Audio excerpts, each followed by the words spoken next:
Assalamualaikum warahmatullahi wabarakatuh. Sahabat tafsir Quran yang dirahmati Allah Subhanahu wa taala. Alhamdulillah wa syukrulillah, la haula wala quwata illa billah. Allahumma shalli ala Muhammad wa ala ali Muhammad. Shalatu wassalamu alayka ya Rasulullah. Sapa pagi kita kali ini, sahabat semuanya yang dirahmati Allah Subhanahu wa taala, melanjutkan kajian kita serial merencanakan kematian. Mari kita lihat Al-Quranul Karim ketika berbicara tentang kehidupan dan kematian. Ya, kita suka mengatakan, ayo sedia payung sebelum hujan, atau berbekal sebelum kita pergi. Ya, wa tazawwadu fa inna khairaz zadi taqwa. Kalau dalam istilah Al-Quran, carilah perbekalan, dan sebaik-baik bekal adalah ketakwaan kepada Allah Subhanahu wa taala. Itu bukan hanya untuk kita berhaji mencari bekal. Bukan hanya untuk ibadah mahdhah kita cari bekal di dunia. Bukan hanya untuk kehidupan kita mencari bekal, karena kehidupan dunia ini sementara. Ya, ibaratnya kata Nabi SAW itu, kun fid dunya ka'annaka ya abirus sabil. Ya, jadilah di dunia ini seperti orang yang sedang melintas jalan, ya, sedang transit, nggak lama-lama. Tapi kita suruh berbekal, mencari bekal. Apalagi bekal yang paling utama adalah bekal kita untuk kita bawa mati. Ya, Allah Taala sendiri berfirman, wala tamutunna illa wa antum muslimun. Jangan kalian mati kecuali kalian dalam keadaan muslim. Sahabat tafsir Quran yang dirahmati Allah Subhanahu wa taala, kita dalam kehidupan ini sering melakukan persiapan. Sebagai contoh, ya, sebelum kelahiran anak atau cucu, orang tua sudah menyiapkan segala sesuatu untuk sang calon bayi, baru calon bayi, belum ada bayinya, itu sudah disiapin. Udah siapin nama bayinya, ya. Udah beli popok, ya, beli bajunya, udah siapkan akikahnya, kalau laki-laki 2, buat perempuan 1, dan seterusnya. Ya, kita melakukan persiapan, padahal belum ada, bayinya belum keluar, baru calon. Allahu Akbar. Demikian pula kalau pernikahan, ini kalau ya sudah mau resepsi pernikahan, akad nikah aja kita udah ribetnya dan Masya Allah sibuknya luar biasa. Apalagi resepsi nikahnya. Bagaimana undangan harus disebar jauh-jauh hari, ya. Kemudian peralatan, pelaminan, ya, maharnya, hantarannya, persiapan, ya, untuk segala sesuatunya, menghubungi KUA misalnya, menghubungi seksi acara kalau dia menggunakan event organizer, ya, konsumsinya, cateringnya sudah disiapkan. Subhanallah. Nah, kenapa dalam persoalan kematian kebanyakan kita cenderung tidak mempersiapkannya? Tidak ada perencanaan. Yang direncanakan itu ketika momentum kelahiran dan pernikahan. Sementara untuk kita mati belum ada nih manajer, ya, manajer keuangan ada, manajer event organizer perkawinan, resepsi nikah ada. Tapi sudahkah kita punya manajer konsultan, ya, kematian, merencanakan bagaimana kita mati agar mati kita ini husnul khotimah? Ayo tanyakan pada diri kita masing-masing. Bukankah, ya, lahir, nikah, mati itu adalah sama-sama takdir dari Allah? Maka semuanya harus kita pandang sejajar loh. Ya, jangan kita anggap remeh, seolah-olah udah mati aja. Apalagi karena kita tidak tahu yang namanya kematian, maka kita harus persiapannya lebih ekstra. Sahabat Quran yang dirahmati Allah Subhanahu wa taala, di dalam Al-Quran, ya, Allah menyebutkan soal hidup dan mati ini, ya, itu di dalam Al-Quran luar biasa. Istilah hidup dan mati, kata al-hayatud dunya terulang 15 kali dalam Al-Quran. Kata al-hayatad dunya, kalau tadi marfu ya dibaca al-hayatud dunya.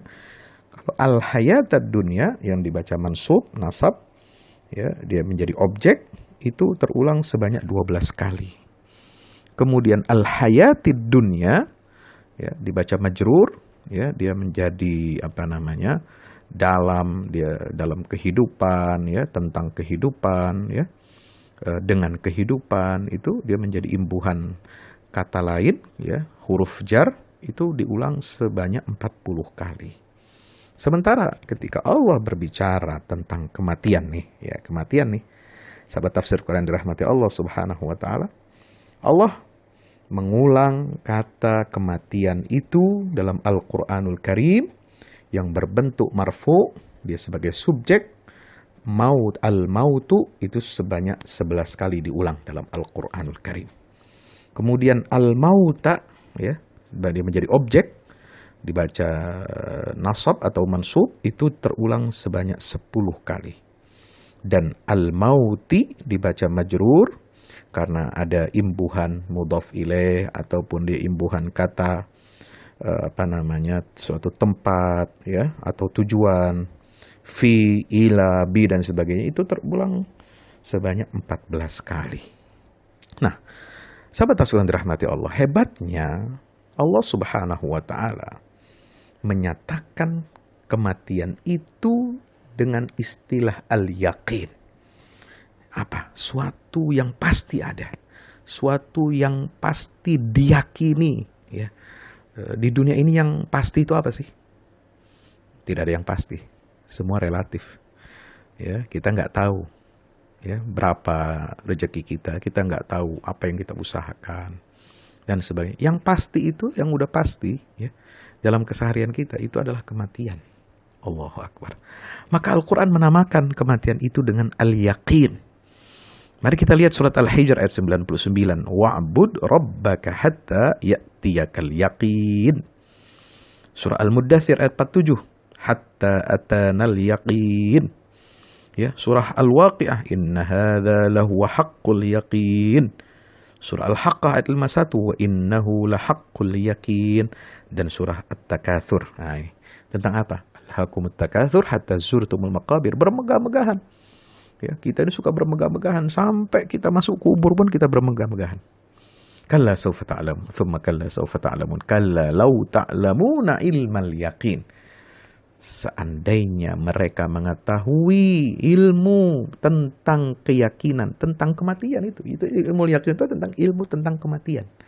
Allahu Akbar walillahil hamd.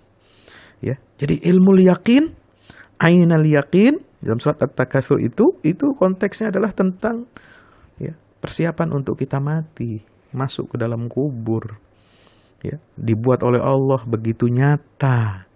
Ilmunya, ilmu yang yakin, dilihat oleh mata, pandangan mata kita juga yakin, nggak bohong, bukan ilusi, bukan suatu kedustaan, memang benar-benar nyata, benar-benar ada, luar biasa. Maka itu Imam At-Tabari dalam tafsirnya, ya,